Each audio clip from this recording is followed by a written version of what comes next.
जय जगन्नाथ, जय जगन्नाथ. मित्रांनो, आपले मागचे ब्लॉग तुम्ही पाहिलाच असाल की त्यामध्ये आपण जगन्नाथपुरीला होतो आणि आता आपण जगन्नाथपुरीहून निघतोय. या ठिकाणी एक छोटासा आपण रेल्वे प्रवास करणार आहोत. हे समोरचं जो दृश्य दिसते हे नवीन जगन्नाथपुरी येथील रेल्वे स्टेशनचं काम चालू आहे आणि आपण इथून चाललेलो आहोत भुवनेश्वरला.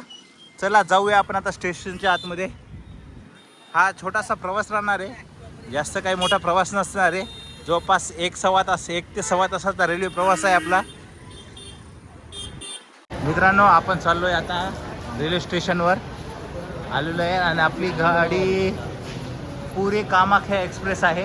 प्लॅटफॉर्म नंबर 4वर आहे. चला 4च्या दिशेला जाऊ आपण आता. हे रेल्वे स्टेशन बघायला गेलं तर मागच्या ब्लॉगमध्ये मी तुम्हाला सांगितलं आहे की हे रेल्वे स्टेशन एक टर्मिनल म्हणून रेल्वे स्टेशन आहे आणि हे बघायला गेलं तर पूर्व तट रेल्वे विभागच्या अंतर्गत येथे विभाग भुवनेश्वर यांच्या अंडरमध्ये येते आणि खुर्दा रोड या डिव्हिजन ऑफिसमध्ये हे रेल्वे स्टेशन मोडते. जवळपास या ठिकाणी मला वाटते 8 प्लॅटफॉर्म आहेत. 8 असे एकूण प्लॅटफॉर्म आहेत आणि आपली ट्रेन प्लॅटफॉर्म नंबर 4वर आहे. आणि मित्रांनो, या ठिकाणी अनाउन्समेंट पण झालेली आहे पुरी कामाख्या एक्सप्रेसची. चला आपण चाललेलो प्लॅटफॉर्म नंबर 4कडे आणि जगन्नाथपुरीमधलं दर्शन वगैरे छान झालेलं आहे. या ठिकाणी आल्यानंतर प्रसन्न वाटलं. आपण आलेलो आहे प्लॅटफॉर्म नंबर 4वर आणि ही आपली ट्रेन या ठिकाणी पुरी कामाख्या ही उभी आहे.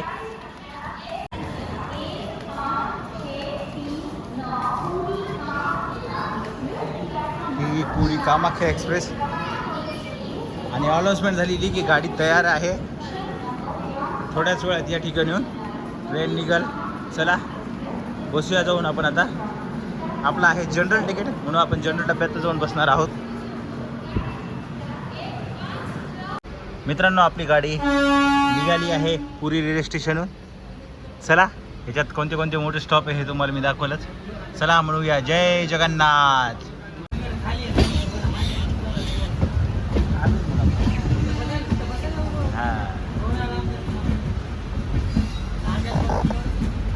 हो नांदेड बरोबर एवढंच.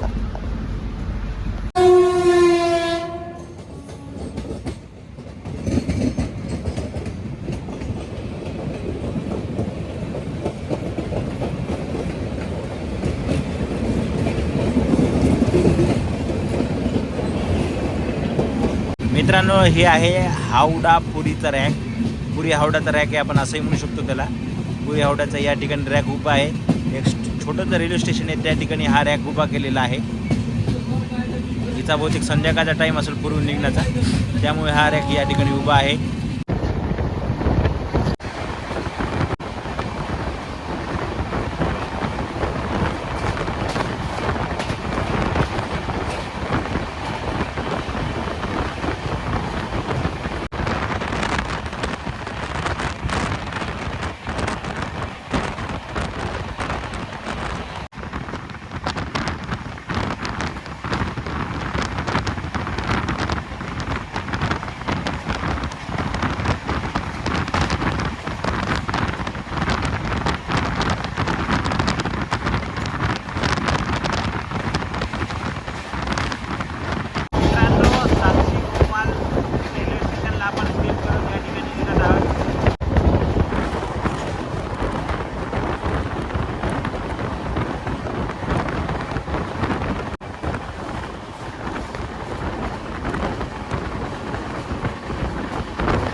मित्रांनो, आपण आता खुर्दा रोड रेल्वे स्टेशनच्या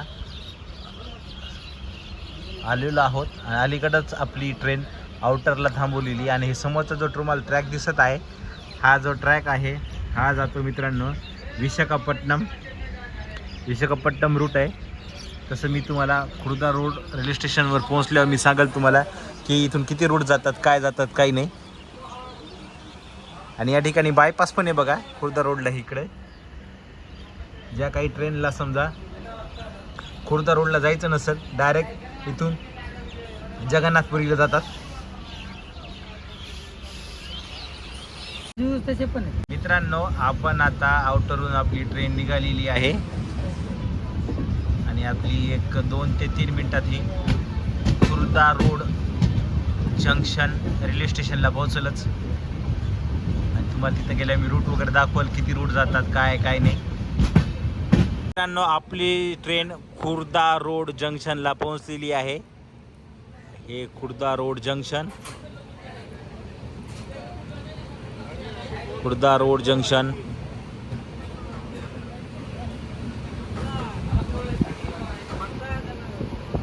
हे आहे खुर्दा रोड जंक्शन.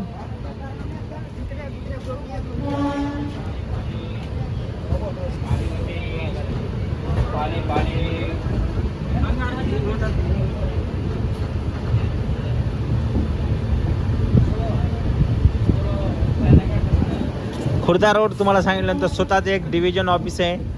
आणि हे जे रेल्वे स्टेशन आहे हे फार सुंदर रेल्वे स्टेशन आहे, मला आवडलं आहे. एकदम मस्तपैकी थंडगार हवा या ठिकाणी, या रोडला, या खुर्दा रोड रेल्वे स्टेशनला.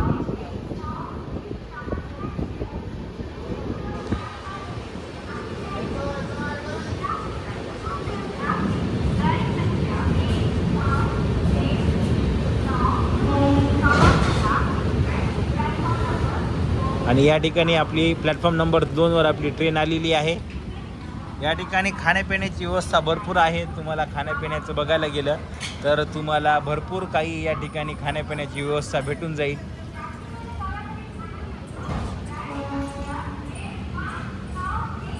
हॉलसमेंट चालूच आहे.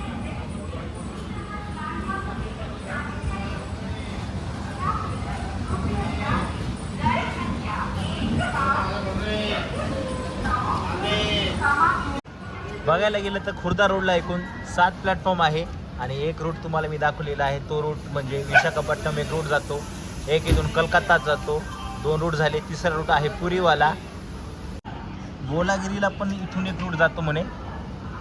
आणि त्यानुसार हे चेन्नई हावडा रूटवरचं महत्त्वाचं रेल्वे स्टेशन आहे म्हणे खुर्दा रोड. कारण की डिव्हिजन ऑफिस असल्यामुळे या ठिकाणी सर्व ट्रेन थांबत असतील. आणि बघायला गेलं तर इथून जवळपास एक 15 ते 20 किलोमीटर असं साधारणतपणे भुवनेश्वर, त्या ठिकाणी तटरक्षक रेल्वेचं मुख्यालय आहे. एक योगायोग आहे. डिव्हिजन ऑफिस आणि झोनल ऑफिसमध्ये जवळपास 20 ते 25 किलोमीटरचं अंतर आहे.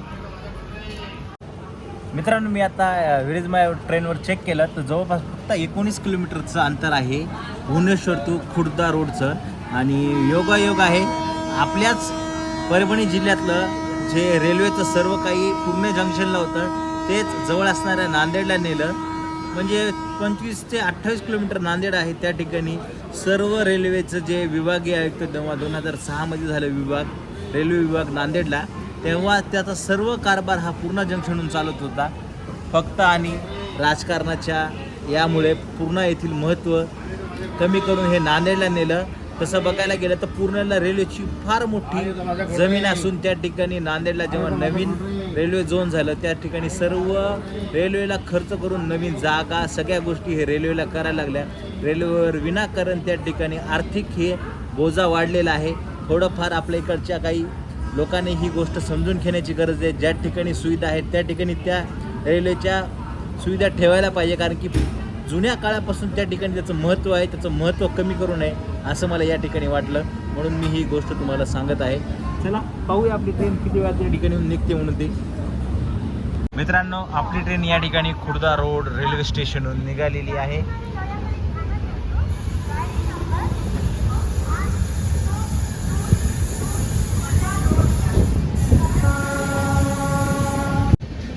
Khurda road bye bye. आपण पोहोचलो आहोत भुवनेश्वर रेल्वे स्टेशनला. प्लॅटफॉर्म क्रमांक 1वर आपली ट्रेन आलेली आहे. आणि या ठिकाणी आपली ट्रेन फार स्पीडनं चालली आहे कारण की आपली जी बोगी आहे ती एकदम समोर आहे, इंजिनच्या समोर. आणि प्लॅटफॉर्म नंबर 1वर भरपूर या ठिकाणी गर्दी आहे. भुवनेश्वर ही तुम्हाला माहीत असेल की ओडिसाची ही राजधानी आहे. त्यामुळे या ठिकाणून तुम्हाला ट्रेन्स वगैरे भरपूर मिळतात कुठेही जाण्यासाठी भारतामध्ये. खाण्यापिण्याची पण सुविधा या ठिकाणी भरपूर आहे.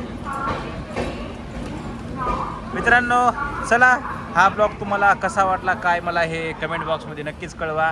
आपण भेटूया नक्कीच आता नवीन ब्लॉगमध्ये. जो ब्लॉग आपला भुवनेश्वर रेल्वे स्टेशनहून चालू होणार आहे, कुठे होणार काय हे थोडं गुलदस्त्यात आहे.